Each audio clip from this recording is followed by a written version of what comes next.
Testing, 1, 2, 3 in the place to be. What's up, people? What's going on out there in the world today? How's everybody doing? I want to talk about something real quick. Something I spoke about recently regarding childcare. Some of you might think that I'm obsessed or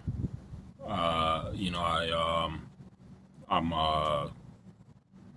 constantly talking about the same things over and over because I'm passionate about shit. I'm passionate about certain things, and one thing I wanted to talk about in particular is picking your battles. There's a lot of issues going on in childcare regarding childcare and in the education system right now. Picking your battles. What does that mean? Well, picking your battles, something that I had to learn over the years, especially as I began in the childcare field as an amateur beginner. Even in life, you have to know. You got to know how to pick your battles wisely, because if you don't pick your battles, somebody will pick them for you by default. That's just how it goes. There was a death recently of a little boy, 2 years old, who, according to reports, choked on a meatball, and as a result, he passed away while in daycare.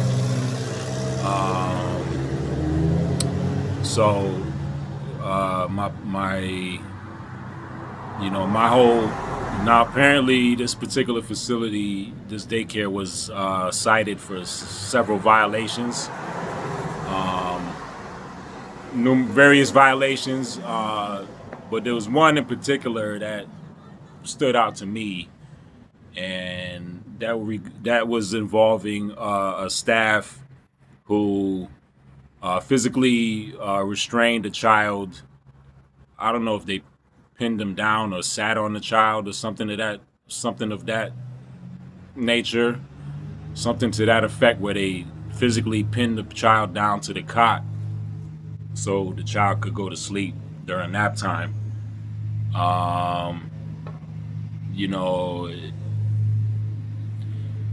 It's really sad because, again, you got to pick your battles, people.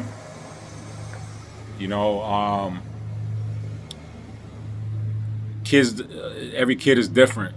And, in my experience too, it's like, nap time is some of you are too rigid. You're too hell-bent on certain things, like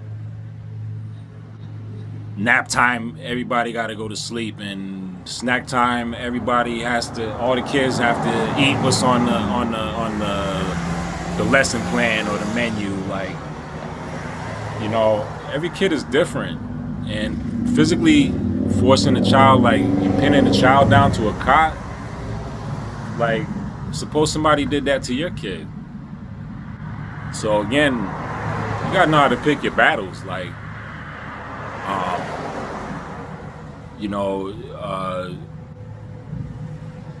there's another issue. I'm trying to stay on topic because I don't do these videos scripted. I don't write a script when I do my videos. I just talk.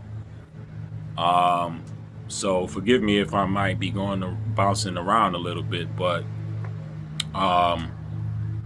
there's some issues that are becoming more common now. Post-COVID, there's a lot of incidences of students in the classrooms becoming violent and attacking teachers and staff members, and causing serious physical injury and bodily harm to people, having outbursts, becoming violent and aggressive, and it's becoming more common. It's becoming more commonplace. Um, there's a big problem in childcare and in the education system right now. Like, people are abandoning their jobs. Teachers are quitting. So there's a lack of teachers, according to a lot of analysts. There's a lack of teachers. There's a lack of enthusiasm in the childcare and teaching field. And I don't blame people either. I was reading a report where, like, it was saying a lot of childcare teachers and childcare providers are on, like, antidepressants and anxiety medication and suffering from sleep deprivation. And I've experienced a lot of those things too. I've dealt with those things: anxiety, sleep deprivation, um, stress, anxiety, immensely. And that's one of the reasons I left childcare too. Like, I just couldn't take it started to take a toll on my mental health. Forget the shit about being overworked and underpaid and having unreasonable expectations of you and all types of demands and requests and all these things you gotta, and you have to be happy and go happy and excited all the time. And I was like, I got tired of that shit. It started affecting me mentally. So, anybody going through that, I really don't blame you. Like, and I don't know what the answer is either. I don't know what the ultimate solution is to a lot of these issues. I have no desire to go back to childcare. None. Zero. None at all. I miss it as much as I miss it, and as much as I love, interacting with kids and, being a teacher and, a role model. I miss a lot of those elements, but I have no desire to go back in any way, shape, or form. People are losing trust and morale is going down the drain. Cohesiveness is breaking apart. Real unity is like it's becoming a hard, difficult task, and it's like people really need to assess. Like, if you're in the childcare field, you got to really think about what you got to offer. Pinning the kid down to a cot so they can go to sleep and then causing injury and harm to that kid is ridiculous. Like, you know what I'm saying? You got to pick your battles. Kids aren't meant to sit still like that.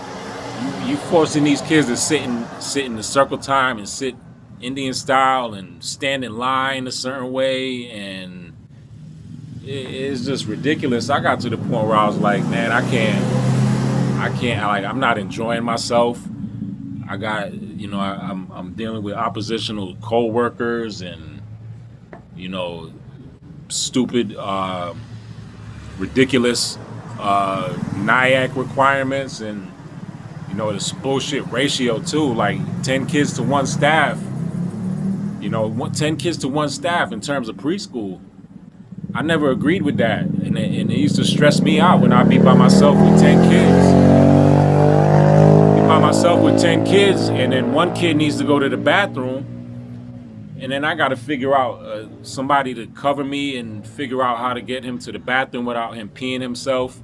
I was just like, I'm like, I can't deal with this much longer. And another incident where a little boy died at an amusement park. He was left on the bus in a hot car on a field trip to an amusement park, and he wound up dying. And then, like, just all kinds of, like, just blatant negligence. A DCF worker leaves a little boy in the car, he dies. These are the people you're supposed to be. This is your job. Like, you can't be like, oh, I forgot. Oh, well, oops. Something came up. I had to go get my nails done. They went to go do some personal errands, and the little boy died. Like, and it makes it hard for people like me because I'm trying to find a little babysitting gig. You know, I'm trying to find a babysitting job. I had to call back and you know, it didn't go as I planned, but it's making it hard for people like me myself. It's bad enough that I'm a male, and you know, I'm a multiracial male. People judge me.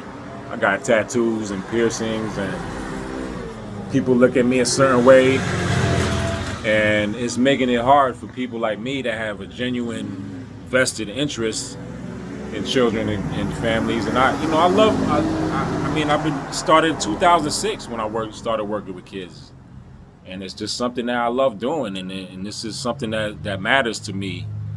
And you know, some people think it's weird, you know, creepy, like I said before.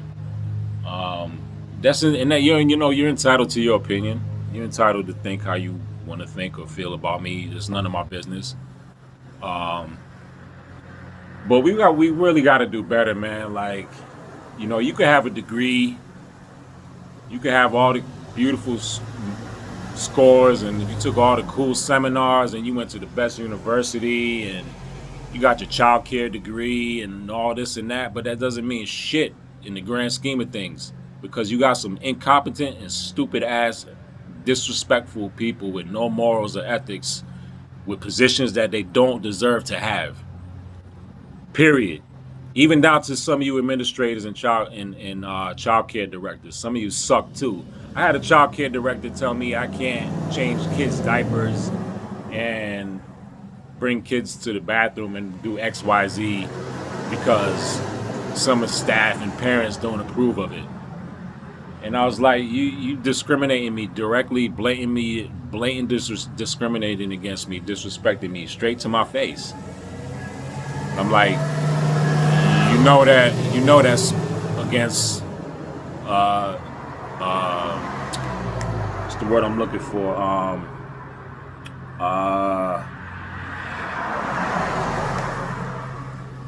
Employee. I can't think of the word, but anyway, you get the gist of what I'm trying to convey to you here. Um, uh, Equal employment laws is what I meant to say. Blatant disregard and discrimination, but yet you want to say that your mission statement is eliminating racism and empowering women, but yet you discriminate and show sexism because of my physical makeup, because of my anatomy might be different than yours. You know, and like again, I'm going on a bit of a tangent here, but again, you know, I talk from the real. I'm being real from my heart right now. I'm not scripted. This is not written or pre-rehearsed or no AI crap. This is me, real deal, Holyfield, like straight from my heart. What I'm trying to say right now. So, you know, you got to be attentive too. I'm feeling, you know, I feel terrible for the parents and guardians who feel overwhelmed and betrayed, or you don't have trust. I hear it all the time now. People are so the trust levels are so low. You know, it's to the point where some people don't even trust their own family with their kids. You know what I mean? And it's like,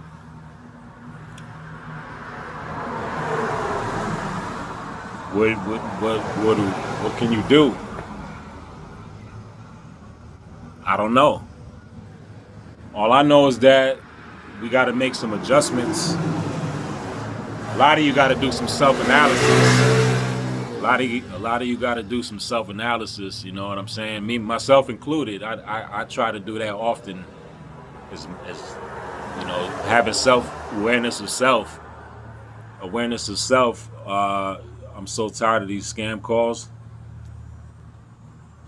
You got to have awareness of self, and what does that mean? People ask, what is awareness of self? Awareness of self is being brutally honest with yourself in the mirror. Admitting to your shortcomings, admitting to your flaws, confronting your ego, confronting your ego, picking your battles wisely, how to manage your emotions. I'm a very emotional person. I think and I feel very, very deeply. And that's been one of my blessings, and that's really is a blessing and a curse for me, especially being a male. To think and feel deeply is like, it's really like a monster and an angel on my back. Best way I could describe it. I know a lot of you could relate, because I'm an empath. I really am. And that's why I'm doing this video. That's why I'm saying what I'm saying right now, because I actually care from the bottom of my heart. I care, like,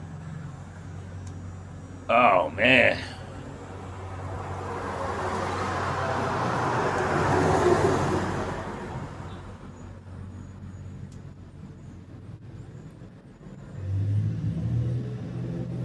Just thinking about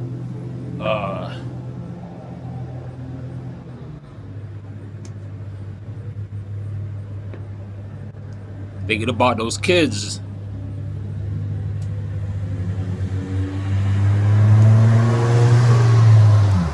You gotta have tough skin to work with kids these days, man.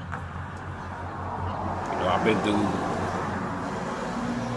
and even parents. I was working in the daycare when a parent was killed. Her name was Allison, I believe. She was killed. Another woman named Sasha. She was killed years ago. Domestic violence situation.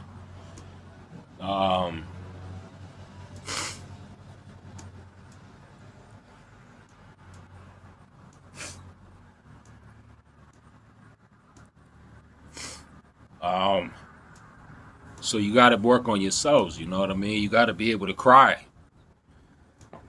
Got to be able to cry, fellas.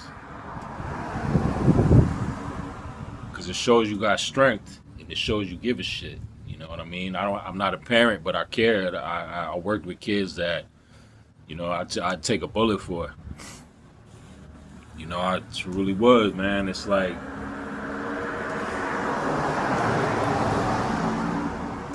where do we go from here? Where do we go from here? Shout out to Tim Ballard and Tim Tebow. Check them dudes out, man. Tim Ballard, The Sound of Freedom. Check out The Sound of Freedom.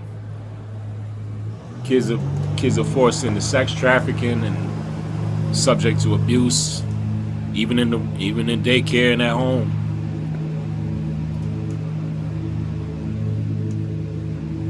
We supposed to protect these kids, and we're not supposed to harm them. You know what I mean? We're supposed to be attentive. I don't know what happened to that little boy, but he died from choking, and it's terrible. Anyway, I'm running out of time here. I gotta cut this short. I got a couple things to do. If you're looking for childcare, folks, send me a message. Hit me up. You could drop a message on this video. Send me an email, or even building my own business. Check out my personal website, PreciseAquaticDesigns.com. PreciseAquaticDesigns.com. Precise Aquatic Designs. I do custom aquarium setups and maintenance. I do reptile shows. Click on Phase 1 Reptiles at CT. If you're looking for childcare or tutoring, hit me up. That's my specialty. So, I just had to get on here and say this. Showing some emotions. reminds me of a lot of things I've been through too before, you know. Um, thinking about the times where I thought one of my preschoolers died. She went limp. She went limp in the tricycle on the playscape. Her whole body went limp. Lips turned blue, and I thought she was dead. I honestly thought she died. My heart was racing through my chest, but I had to remain calm and cool because other kids was around, and I had to maintain my composure. You can't panic. You cannot panic when you're in a serious situation, folks. You can't. All that training goes out the window. All that CPR first aid training. When you're in a real situation, when you're in a serious pressure, little kid trips and busts his face open on a untied shoelace. I've been through that too. Um, you got to maintain composure and be cool under pressure, guys. Um, Again, if you're looking for childcare provider, uh, I got references, I got a resume, um, I got experience. Um, just sad right now because of what's going on. Anyway, that's all I got to say. Peace. Much love.